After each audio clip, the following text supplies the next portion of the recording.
योग के उद्देश्य क्या है? प्राचीन परंपरा के हिसाब से मोक्ष की प्राप्ति। बीच की जो 14वीं 15वीं शताब्दी में जब हठ योग विकसित हुआ तो उसके हिसाब से कुंडली शक्ति का जागरण और शुद्धि की प्राप्ति। और आधुनिक समय को यदि जोड़ दें तो स्वास्थ्य की प्राप्ति, शारीरिक मानसिक और सभी प्रकार की। ओके। तो अभी हम देखते हैं कि जो आधुनिक समय में जो स्वास्थ्य की प्राप्ति है, तो उसके हिसाब से यदि देखें तो क्या है, तो उसका महत्व समझते हैं। तो योग विद्या वैसे तो आर्यवर्त की प्राचीनतम विद्या है।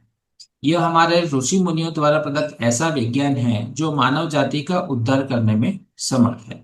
योग विद्या से आत्मा और परमात्मा का मिलन संभव है।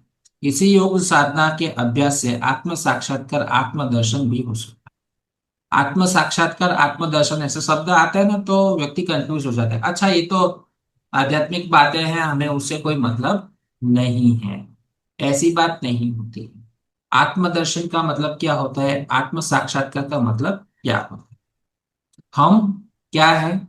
शरीर तो है, परंतु शरीर के अलावा हम मन बुद्धि अहंकार से परे हैं। हम आत्मा हैं।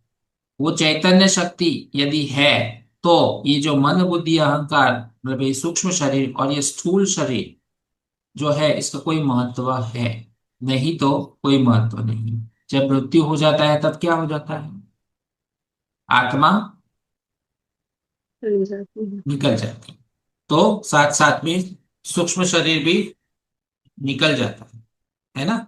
और शरीर रह जाता है यहाँ पे, है ना? तो इसे कहते हैं मृत्यु। तो मृत्यु आत्मा की नहीं होती है, मृत्यु होती है शरीर की, परंतु उसे हम मृत्यु कह देते हैं। तो आत्म साक्षात्कार का मतलब क्या है कि ये जो हम चैतन्य है उस चैतन्य को अनुभव करना सीख ले, इसे कहते हैं आत्म साक्षात्कार। और जिस पल हम ये अनुभव करना सीखे तो उसे कहेंगे आत्मदर्शन, है ना?